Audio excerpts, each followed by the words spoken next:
നിയമസഭാ തെരഞ്ഞെടുപ്പ് പരാജയം വിലയിരുത്താൻ കേരള കോൺഗ്രസ് എമ്മിന്റെ സ്റ്റിയറിംഗ് കമ്മിറ്റി കോട്ടയത്ത് ചേരുകയാണ്. UDF-ലേക്ക് പോകാനുള്ള അവസരം ഇല്ലാതാക്കിയെന്ന് ആരോപിച്ച് റോഷി അഗസ്റ്റിനും പ്രമോദ് നാരായണനുമെതിരെ വിമർശനം ഉന്നയിക്കാനാണ് ഒരു വിഭാഗത്തിന്റെ തീരുമാനം. LDF വോട്ടുകൾ ലഭിച്ചില്ലെന്ന വിലയിരുത്തലും പാർട്ടിക്കുള്ളിൽ ഉണ്ട്. സംസ്ഥാന പാർട്ടി എന്ന പദവി നഷ്ടമാകുന്നതും യോഗത്തിൽ ചർച്ച ചെയ്യും. ഇപ്പോൾ സ്റ്റിയറിംഗ് കമ്മിറ്റി യോഗത്തിന്റെ ദൃശ്യങ്ങളാണ്. ജോസ് കെ മാണിയുടെ ഒരു പ്രതികരണം കിട്ടിയിട്ടുണ്ട്, നമുക്കൊന്ന് കേൾക്കാം. ചർച്ച ചെയ്തതിനു ശേഷം നമുക്ക് കാണാം. സ്റ്റിയറിംഗ് കമ്മിറ്റി യോഗത്തിന് ശേഷം കാണാം എന്നുള്ളതാണ്. അഖിൽ, ഒരു സുവർണാവസരമായിരുന്നു അന്ന് UDF-ൽ പോയിരുന്നെങ്കിൽ, പക്ഷേ അത് അന്ന് അങ്ങനെ പോകാൻ പറ്റിയില്ല. അതിന് റോഷിയൊക്കെ അടക്കമുള്ളവരാണ് ഇടങ്കോലിട്ടതെന്നാണ് പറയപ്പെടുന്നത്. പിന്നീട് LDF-നോടൊപ്പം ഉറച്ചു നിൽക്കുകയായിരുന്നു. അതോടുകൂടി നഷ്ടമായത് 12-ൽ 12 നഷ്ടമായി, സമ്പൂജിതമായിട്ട് മാറുന്ന സാഹചര്യമുണ്ടായി. അതുകൊണ്ട് ഈ സാഹചര്യത്തിൽ അന്നത്തെ LDF-ലേക്ക് പോകാനുള്ള നീക്കത്തിന് തടയിട്ടതിനെതിരെയൊക്കെയുള്ള കടുത്ത വിമർശനം ഉണ്ടാകുമല്ലേ? തെറ്റായ തീരുമാനമായി പോയി. ഇരിക്കുന്നവരുടെയൊക്കെ മുഖത്ത് ഒരു പ്രസാദവും ഇല്ലല്ലോ അഖിലേ.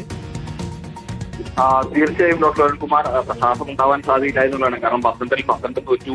ഇവർക്കൊപ്പം, അതായത് ഇവർ ഏറ്റവും വലിയ ശത്രുക്കളായി കാണുന്ന കേരള ജോസഫ് വിഭാഗം, അവർ 8-7 വിജയിച്ച് വലിയ സൈക്രേറ്റ് നിൽക്കുകയാണ്. സ്വാഭാവികമായും അവർക്ക് അത്ര സന്തോഷമൊന്നും ആരുടെയും മുഖത്തുണ്ടാവാൻ സാധ്യതയില്ല. എന്തായാലും സ്റ്റിയറിംഗ് കമ്മിറ്റി അല്പസമയത്തിനുള്ളിൽ തന്നെ ആരംഭിക്കും. പക്ഷേ ഇപ്പോഴും കാഞ്ഞിരപ്പള്ളിയിൽ നിന്ന് മത്സരിച്ചുള്ള ജയരാജായാലും ശരി, സെബാസ്റ്റ്യൻ കുളത്തിങ്കലായാലും ഒപ്പം തന്നെ പ്രമോദ് നാരായണൻ, ഈ ഒരു ഏറ്റവും കൂടുതൽ ഈ പഴി കേൾക്കപ്പെടുന്ന പ്രമോദ് നാരായണൻ അടക്കമുള്ള നേതാക്കൾ ഇതുവരെ എത്തിയിട്ടില്ല എന്നുള്ളതാണ്. നിലവിൽ റോഷി അഗസ്റ്റിനും ജോസ് കെ മാണിയും ഒപ്പം ജോബ് മൈക്കിൾ, ചങ്ങനാശ്ശേരി മത്സരിച്ച് ജോബ് മൈക്കിൾ അടക്കമുള്ള ജോണി നെല്ലു അടക്കമുള്ള ചീഫ് ജോർജ് എന്നീ നേതാക്കളാണ് എത്തിയിരിക്കുന്നത്. ഇനിയും ഈ പ്രധാനപ്പെട്ട ഈ പറഞ്ഞ 3 പേർ ഇനിയും എത്തിയിട്ടില്ല, യോഗത്തിൽ പങ്കെടുക്കാൻ എത്തിയിട്ടില്ല എന്നുള്ളതാണ്. പക്ഷേ കടുത്ത വിമർശനങ്ങൾ ഉണ്ടാകുമെന്ന് തന്നെയാണ് ജോസ് കെ മാണിയും അത് പറഞ്ഞിരുന്നത്. അതായത് തെരഞ്ഞെടുപ്പിന്റെ പരാജയവുമായി ബന്ധപ്പെട്ടുള്ള എല്ലാ വിഷയങ്ങളും എല്ലാ കാര്യങ്ങളും ചർച്ച ചെയ്യുമെന്നുള്ളതാണ്. ഈ ചർച്ചയ്ക്ക് ശേഷം, അതായത് സ്റ്റിയറിംഗ് കമ്മിറ്റി യോഗത്തിന് ശേഷം, അതിനുശേഷം മാധ്യമങ്ങളെ കൃത്യമായി കാണാം എന്നുള്ള ഒരു മറുപടി പറഞ്ഞതിന് ശേഷമാണ് അദ്ദേഹം പോവുകയും ചെയ്തിരിക്കുന്നത്. എന്തായാലും കടുത്ത വിമർശനങ്ങൾ യോഗത്തിനകത്ത് ഉണ്ടാകും എന്ന കാര്യം തന്നെയാണ് എന്തായാലും നമുക്ക് മനസ്സിലാക്കാൻ സാധിക്കുന്നത്. പല നേതാക്കളും അത്തരത്തിൽ കടുത്ത വിമർശനം ഉന്നയിക്കും എന്ന കാര്യം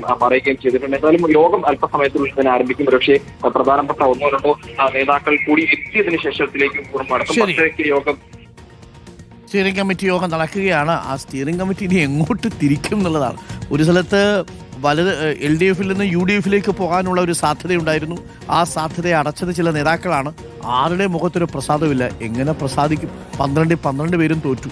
അപ്പുറത്താണെങ്കിൽ കേരള കോൺഗ്രസിന്റെ ജോസഫ് വിഭാഗത്തിൽ ഏകദേശം എല്ലാവരും ജയിച്ചു, ഒരാൾ ഒഴിച്ചു നിർത്തിയാൽ.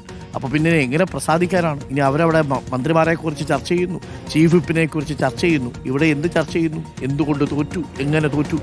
5 വർഷം പ്രതിപക്ഷത്തിരിക്കേണ്ടി വരും. ഭയാനകം.